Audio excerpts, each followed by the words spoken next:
welcome back to God in the Grass. You've got some Q's and I've got some F&A's. So let's just get down to business. I've had such a good experience with my clinic, but the partner pharmacy that they use just doesn't stock the medicine that I need. Oh, don't go changing clinics just yet. There's actually 29 pharmacies to choose from. You have a legal right as a patient to freely choose which pharmacy dispenses your medicine. I've been smoking the ganja for 50 years. I don't need to be coddled by this doctor every month. So typically most clinics require that you see a clinician every 3 months, but some have actually been known to offer longer intervals. If you are a new patient, you'll likely have to have a consultation every month, at least for the first 2 months. But again, this varies depending on the clinic. Can you get vape carts or capsules? I mean, yeah, they are available. Besides the flower or the oils, I've not really tried these, so I can't comment too much. The big one, does cannabis cause schizophrenia? So it's a very complex subject and I don't have any medical training. I'm gonna have to refer to Professor David Nutt on this one. So he talks about the somewhat previous problematic studies in the 80s, how this coupled with news media attention in part has led to this perception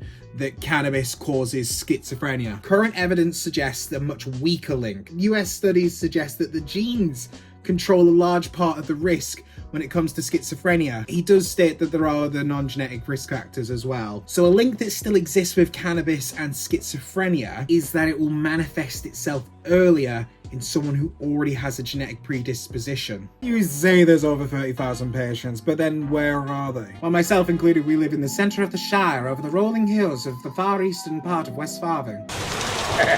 There's actually cannabis patient clubs all over these treacherous kingdoms. Got Good Vibes in Kent, you got Smoky Joe's in Kidderminster, there's Hayes Labs in Wales. You got the Homie Me Ancestors in Balaclare, Northern Ireland. You're way a fucking idiot. We've actually also got a bunch of groups set up online, so I'm a member of the Medical Cannabis Patients Association. There's a couple of subreddits, there's a Facebook, we've got loads of groups. I'll try and pin some up here. And if I've missed any, please pop them down below. We need to stay connected as best we can. The amount of cannabis that I'm being prescribed just isn't covering my medical needs. How much can I actually get at a time? So there isn't strictly a legal limit. So some clinics may impose their own limits, but legally speaking, you can only be prescribed up to 30 days of medication at a time. So I know patients who use 10 grams and I know patients who use over 100 grams. I just want to mention that oftentimes there's still a lot of stress and stigma when it comes to asking for how much you need. I know personally I've been ignorant in the past to not realizing that there are other people that do genuinely need a lot more than I might require. There's lots of reasons as to why a person can be prescribed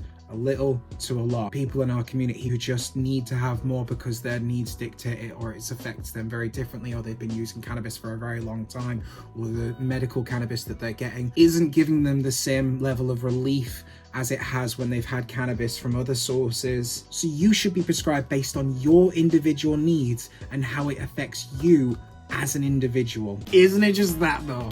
Your cannabis is all irradiated. We've got your gammas, we've got your betas, we've got those super electron beams that are blasting and arraying. I'm not currently getting into a debate of how much it matters, but we do actually have a large selection of non-irradiated flowers starring good old Blue Eyes Dank Sinatra. Now where can I take my medical cannabis in the UK? Anywhere. I mean it. Go on, son!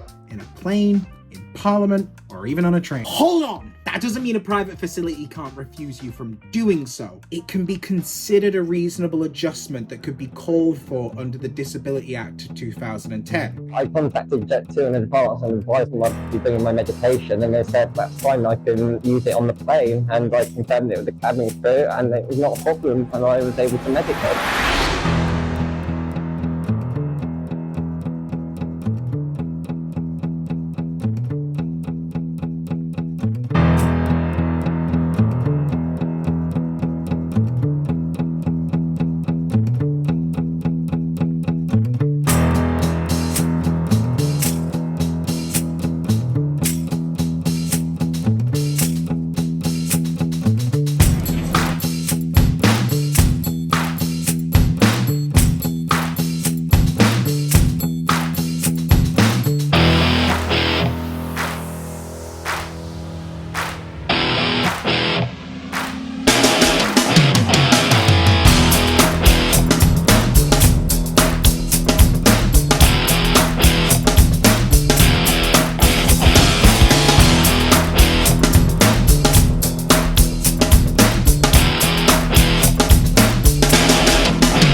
There is no set definition for what that reasonable adjustment has to be. So that's why as patients, as difficult as it might be, we actually need to keep trying to break these boundaries. He's out of breath. Next! Responsibly and respectfully within the law, challenging stigma, spreading awareness, and ensuring that we aren't discriminated against. Right there, you're being an advocate for other patients, and you're fighting for our right to use our legally prescribed medicine. Right, I hope I've left your cues right in their ears. If you've got any more questions, ask them below. We'll be back for part 3. But until then, love yourself, have a great day, and I'll see you next time.